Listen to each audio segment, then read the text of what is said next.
देश छाड़िले बांग्लादेश प्रधानमंत्री। बांग्लादेश रे परिस्थिति अणायत।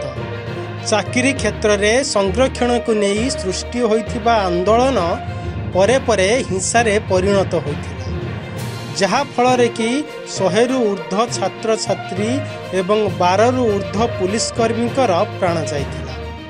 दीर्घ दिन धरी चलीथिबा एही आंदोलनर आज एक भयावह चित्र देखा मिली।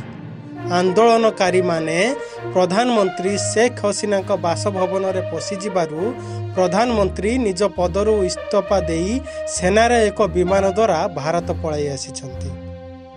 एते सबु परे मध्य बांग्लादेश रे शांति फेरी आसी पारि नाही। सुना जाउछि कि आंदोलनकारी माने आउ बांग्लादेश रे सरकार चाहुनाहंती, से देशर दायित्व निजे नेबाकू चाहुछंती।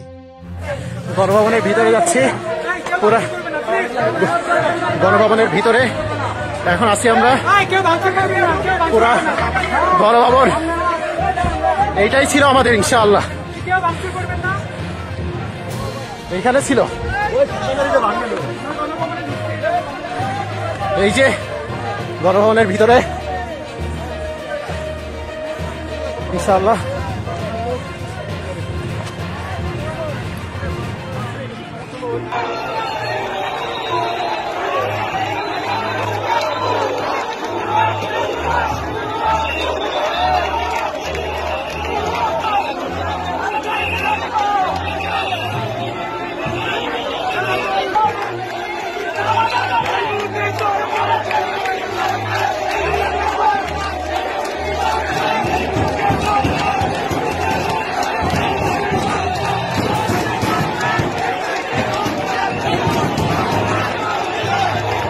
ब्यूरो रिपोर्ट, मो ओडिशा न्यूज।